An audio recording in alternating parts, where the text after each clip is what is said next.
Hello hi નમસ્કાર, this is RJ Payal from 94.3 my FM ને my એફએમના special પોડકાસ્ટમાં આપ સૌનું હાર્દિક સ્વાગત છે. આજે આપણી સાથે એક એવું નામ જોડાયેલું છે જે ગુજરાતના દરેક ઘરની છોટી ભૂખનું મોટું સોલ્યુશન છે. એક એવી બ્રાન્ડ જે પાપડી ગાંઠિયા જેવા લોકલ સ્નેક્સમાં પણ એક્સેલ કરે છે અને સાથે સાથે ઇન્ટરનેશનલ ફ્લેવર એવી ચિપ્સમાં પણ. એવી એક બ્રાન્ડ જે રાજકોટથી શરૂ કરીને આજે એક નેશનલ ઇન્ટરનેશનલ બ્રાન્ડ બની છે અને રિસેન્ટલી એમણે એક ગ્લેમ વર્લ્ડમાં પણ સ્ટેપ ઇન કર્યું છે, બોલિવૂડ સ્ટારને પોતાના બ્રાન્ડ એમ્બેસેડર તરીકે લઈને. So let's welcome a young mind behind the success, the strategy and the story. Mr. Raj Hadwani, CEO of Gopal Snacks Limited. Hello sir, hi. Hello. So first of all, પહેલો question મારો એ છે કે Gopal snacks limited નાની એવી જગ્યાથી ઉદ્યોગથી શરૂઆત કરીને આ પ્રકારની નેશનલ ઇન્ટરનેશનલ બ્રાન્ડ બની. કેવી રહી આ જર્ની? જર્નીમાં ઘણું બધું ઉતાર ચઢાવ રહ્યું છે અને ઘણા બધા લર્નિંગ્સ બી રહ્યા છે. રાઈટ. તો નો ડાઉટ જર્ની બહુ એક્સાઇટમેન્ટ પૂર્વક હતી. યસ. અને આખી સ્ટોરીમાં સર જો હું વાત કરું કે એક ટર્નિંગ પોઈન્ટ ઓફકોર્સ એક રહ્યો હશે કે જ્યારથી આખી સ્ટોરી બદલાઈ ગઈ હોય, તો આખી તમારી લાઈફનો આ જર્નીનો એ સક્સેસવાળો ટર્નિંગ પોઈન્ટ કયો હતો સર? હજી તો સક્સેસ નથી, હજી તો અમે સક્સેસ માટે જઈ રહ્યા છીએ. પણ અમે સ્નેક પેલેટ્સ જે ફ્રાઇમ્સ જે કહેવાય છે લોન્ચ કરી, એના પછી અમને ઘણું બધું લોકોમાં તરફથી એક્સેપ્ટન્સ મળ્યું છે અને આજે ઇન્ડિયાની નંબર 1 સ્નેક પેલેટ્સમાં અમારી કેટેગરીમાં બ્રાન્ડ છે. તો એ એક અમારા માટે બહુ મોટો ટર્નિંગ પોઈન્ટ રહ્યું છે. Very true. અને સર આમ જોવા જઈએ તો સ્નેક્સમાં કે પછી એફએમસીજી બ્રાન્ડમાં કોમ્પિટિશન ગજબ રીતે છે, તો તમે કઈ રીતે કન્સિસ્ટન્સી જે છે મેન્ટેન કરો છો અને ટ્રસ્ટ જે છે તમારા ગ્રાહકોને બનાવીને રાખો છો? તો કન્સિસ્ટન્સી માટે અમારે શું છે કે અમારી જે R&D ટીમ છે એ એક્ઝિસ્ટિંગ પ્રોડક્ટ ઉપર ઘણું બધું R&D કરતી હોય છે. રાઈટ. એને બેટરમેન્ટ કઈ રીતના કરી શકાય, એના ટેસ્ટમાં, એના અલગ અલગ લેવલના જે ફેક્ટર્સ હોય. સેકન્ડ, અમે કસ્ટમર માટે, ન્યૂ કસ્ટમર માટે નવી નવી પ્રોડક્ટ્સ લોન્ચ કરતા હોય છે માર્કેટમાં, જે અત્યારના જેનઝી કહીએ કે જેનો પ્રેફરન્સ મોડર્ન થઈ ગયો છે, ઘણો બધો ઇન્ટરનેશનલ થઈ ગયો છે, તો એના લેવલની બી પ્રોડક્ટ્સ અમારી પોર્ટફોલિયોમાં ઘણી બધી એડ થઈ રહી છે. તો આ રીતના અમે ઇવોલ્વ થઈ રહીએ છીએ. ને રિસેન્ટલી સર આપણી બ્રાન્ડના બ્રાન્ડ એમ્બેસેડર તરીકે તમે તારા સુતરિયાને લીધા, તો જ્યારે પણ તમે આવી રીતે બ્રાન્ડ એમ્બેસેડર તરીકે કોઈ વેલ નોન ફેસને સિલેક્ટ કરતા હોય તો એની પાછળનું આખું થિંકિંગ પ્રોસેસ શું રહેતું હોય છે? તારા એ અત્યારને યુથને કેરી કરે છે અને એનું મોટું ફેન ફોલોઈંગ જે યુથ છે. તો ગાંઠિયા બિંગ રિજનલ પ્રોડક્ટ અને રિજનલ એક્સેપ્ટન્સથી અમારે નેશનલ લેવલ ઉપર એનું એક ફેસ બનવું હતું, જે ગોપાલ એક ગાંઠિયાનો અત્યારે ફેસ છે. તો એમાં યુથને અને નેશનલને કનેક્ટ કરે એવો ફેસ અમે વિચારતા હતા, તો જેમાં અમે મલ્ટિપલ કોમ્બિનેશન જોયા, જેમાંથી અમને વધારે સેટ થયું હતું, એ લોજિક હતું. ટ્રુ. અને સર ગુજરાતથી શરૂ કરીને હવે જોવા જઈએ તો નેશનલ, આમ તો ઇન્ટરનેશનલ કહી શકીએ એ પ્રકારની બ્રાન્ડ બની ગઈ છે આપણી, તો અહીંયા સુધી પહોંચવા માટે માર્કેટિંગનો રોલ તમારા મતે કેવો રહ્યો? માર્કેટિંગમાં એવું છે કે આજની દુનિયા ડિજિટલ છે, લોકો બહુ બધા ડિજિટલ પ્લેટફોર્મ ઉપર હોય છે, તો ડિજિટલ પ્રેઝન્સ અમે બધી રાખીએ છીએ. પછી ઓન ગ્રાઉન્ડ એક્ટિવિટીઝ છે, કોલેજ સાથેના અમુક એક્ટિવિટીઝ છે, તો એ બધી તમારે કરતા જોઈએ છીએ અને કરવી જ જોઈએ, જેનાથી આવનારી જે જનરેશન છે જે અમારી બ્રાન્ડ સાથે કનેક્ટેડ રહે. ટ્રુ.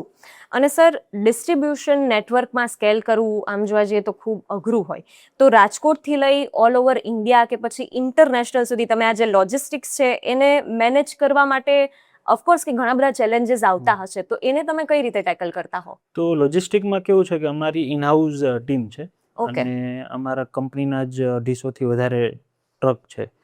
સેકન્ડ, અમે ટેકનોલોજીમાં ઘણું બધું માનીએ છીએ, એટલે ટેકનોલોજીમાં અમે TMS કરીને એક પ્લેટફોર્મ આવે, જેમાં અમારા બધા ટ્રક છે, લોજિસ્ટિક છે, ડિસ્ટ્રીબ્યુટર છે, એના મેપ હોય, એના જીઓ ફેન્સિંગ કરેલું હોય, ટ્રકમાં GPS લોકેશન લગાવેલા હોય, જેનાથી અમે બધું ટ્રેક કરીએ, એને મેનેજ કરીએ અને હજી વધારે એફિશિયન્ટ કેમ થાય એના ઉપર કામ કરીએ. ટ્રુ. અને સર અત્યારના સમયમાં ડિજિટલ કે ક્વિક કોમર્સ જે છે એની ડિમાન્ડ પણ વધી રહી છે, એટલે આઈ એમ સો શ્યોર કે આપણા પ્રોડક્ટની ડિમાન્ડ એ પ્લેટફોર્મ પર પણ વધતી હશે, તો આ લેવરેજને આપણે કઈ રીતે યુટિલાઇઝ કરીએ છીએ? તો અત્યારે અમે ઘણું બધું કેમ્પેન રન કર્યું હતું, તો એમાં અમે જે બી કસ્ટમરને ડાયવર્ટનું ઓપ્શન આપ્યું હતું, તો એમાં અમે ડિજિટલ ઉપર અમે ડાયવર્ટ કર્યા હતા, જેનાથી કસ્ટમરને પ્રોડક્ટ લેવી હોય તો સીધું ડિજિટલ પરથી બાય કરી શકે. પ્લસ અમારા જેટલા બી સિટીમાં બ્લિંકિટ છે, ઝેપ્ટો છે, તો ત્યાં અમારા લિસ્ટિંગ થયેલા છે અને બધી જ લોકેશનમાં અલગ અલગ પ્રોડક્ટ્સ જેવી એક્સેપ્ટન્સ આવે છે એ પ્રમાણે લિસ્ટેડ છે. ઓકે. અને સર ફેમિલી બિઝનેસને એક કોર્પોરેટ કલ્ચરનું આખું રૂપ આપવું, આઈ એમ સો શ્યોર કે એમાં પણ ઘણા બધા ચેલેન્જીસ રહ્યા હશે. તો આ આખો જે ફેઝ હતો એમાં તમારું લર્નિંગ કેવું રહ્યું? આમાં લર્નિંગ એવું હોય કે સિસ્ટમ અને ટ્રસ્ટનું બેલેન્સિંગ કરતું જવું પડે. ક્યાંક સિસ્ટમ ઉપર રહેવું પડે ને ક્યાંક ટ્રસ્ટ ઉપર રહેવું પડે. આનું ટાઈમે સંજોગો પ્રમાણે એમાં જે બી ચેન્જીસ લાવવા પડે લાવતા લાવતા બિલ્ડ કરીએ છીએ. ટ્રુ. અને બિંગ અ લીડર સર, મને એવું લાગે છે કે ખાલી તમારે બ્રાન્ડનું ધ્યાન નથી રાખવાનું, પણ જે લોકો બ્રાન્ડ બનાવી રહ્યા છે, બ્રાન્ડમાં કામ કરી રહ્યા છે, એ લોકોનું પણ ધ્યાન રાખવાનું થાય. તો આ તમારું જે પ્રોફેશનલ ફેમિલી છે એની સાથે તમે કઈ રીતે ડીલ કરતા હો છો, કે તમારા જેટલા પણ વર્કર્સ છે, અહીંયા કામ કરી રહ્યા છે, એની સાથેનો તમારો રિલેશન કેવો છે? અમારા માટે ફેમિલી મેમ્બર્સ જ છે. ખાલી એવું પ્રોફેશનલ્સ તો ખાલી નામ દેવામાં આવે છે, પણ એમની ફેમિલીના પ્રોબ્લેમ છે એ અમારા પ્રોબ્લેમ છે. તો એનાથી શું થાય કે એમને અહીંયા કામ કરવાની મજા આવે, અને જેટલી કામ કરવાની મજા આવે એટલો સમય સાથે કાઢીએ. તો ઘણા બધા લોકો મારી સાથે 25 વર્ષથી બી જોડાયેલા છે, અને એમાં ઈ લેગેસીમાં અમે ઘણા બધા લોકોને ધીરે ધીરે એડ કરીએ છીએ અને ફેમિલી મોટી થાય છે. ક્યાં વાત હે.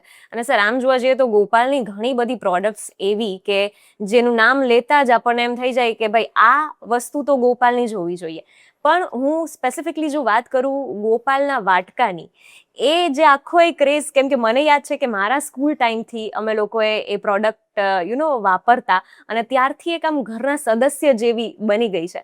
તો આમ જોવા જઈએ તો ગોપાલના વાટકા પર તો આખું કેસ સ્ટડી તૈયાર થઈ શકે એમ છે. તો એના વિશે પ્લીઝ જણાવો કે આટલું બધું અચાનકથી ગોપાલ વાટકાને લઈને જે માર્કેટમાં ક્રેઝ આવ્યો એ કઈ રીતે, અને કેમ એ પ્રોડક્ટ સૌથી વધારે સ્પેશિયલ છે માર્કેટમાં હજુ સુધી? એમાં મલ્ટિપલ ફેક્ટર ઇફેક્ટ થયા. એક તો ફર્સ્ટ મોર એડવાન્ટેજ કહેવાય, તો એ પ્રોડક્ટમાં અમારો ફર્સ્ટ મૂવર હતો. બીજું, અમે ક્વોલિટીની કન્સિસ્ટન્સી, મતલબ સારો એ સમયે આજથી 15 વર્ષ પહેલા એ લેવલની ક્વોલિટી અને એ લેવલના ગ્રામેજ એ કોઈ નહોતું આપી શક્યું, જે અમે આપ્યું. અને 10 વર્ષ 5 રૂપિયામાં 50 ગ્રામ અમે આપ્યું. તો જે બી મોંઘવારીની અફેક્ટ આવતી હતી એ અમે બેકવર્ડ ઇન્ટિગ્રેશન કરી અને અમારી કોસ્ટિંગને નીચે લાવીને અમે કસ્ટમરને પાસ ઓન કરી. અને એ પ્રોડક્ટ એવી છે કે બધા લોકો ખાય, અને અમારો જે મંતવ્ય છે કે અમે જે ખાઈએ એ જ ખવડાવીએ. તો એમાં જે ઇન્ગ્રેડિયન્ટ્સ જે બી અમે પ્યોર જ નાખીએ છીએ, જેનાથી હરેક લોકોને 5 રૂપિયામાં એવી ક્વોલિટી મળે કે જે એ રોજ ખાય છે તો બી એને વાંધો નથી આવતો.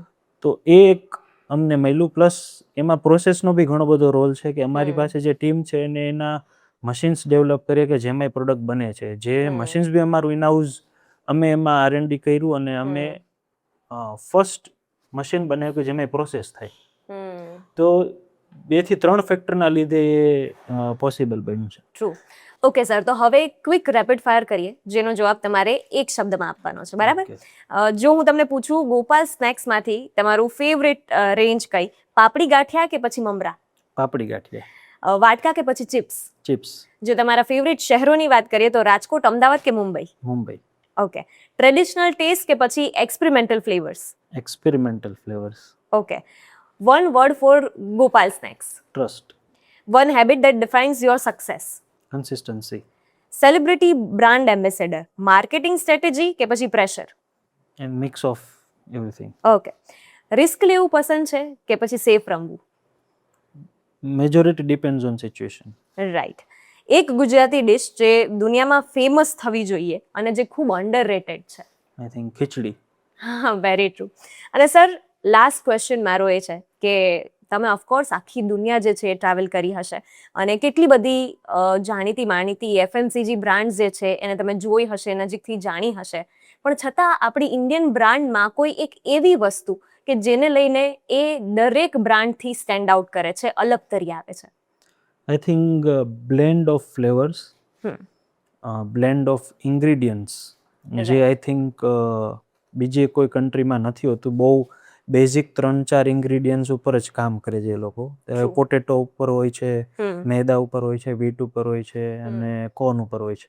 તો એમની પાસે 3-4 ઓપ્શન જ છે. હવે જ્યારે હમ. આપણી પાસે વેરાયટીઝ બહુ જ આવી છે, હમ. તો આઈ થિંક એ ઘણું મેજર પ્લસ પોઈન્ટ છે પ્લસ આપણો. પોઈન્ટ છે. Yes, very true. Thank you so very much sir. કોઈ લાસ્ટ મેસેજ જે અમારા વ્યુઅર્સને તમે આપવા માંગતા હો? આઈ થિંક તમારા વ્યુઅર્સ જે યંગ છે એના માટે એક એવો મેસેજ છે કે તમે ઇન્ડિયન પ્રોડક્ટ્સ કન્ઝ્યુમ કરો, અને જે બી પ્રોડક્ટ્સ છે એ ઘણી બધી સારી હોય છે, પણ એની એડ ન આવતી હોય એટલે એ પ્રોડક્ટ સારી ન હોય. આઈ થિંક એ સાયકોલોજીથી થોડુંક બચીને રહેવું જોઈએ કે જેની એડ આવે એ જ સારું હોય છે. એટલે થોડાક નોલેજ તમે જે કન્ઝ્યુમ કરો છો એનું વધારો. Yes, thank you so much. તો મિસ્ટર રાજ હડવાણી હતા આપણી સાથે, કે જેઓ સીઈઓ છે ગોપાલ સેક્સ લિમિટેડના. ને આવા જ ઇન્ટરેસ્ટિંગ પોડકાસ્ટ તમને માય એફએમની જે યુટ્યુબ ચેનલ છે એમાં જોવા મળતા રહેશે. સો સ્ટે ટ્યુન્ડ.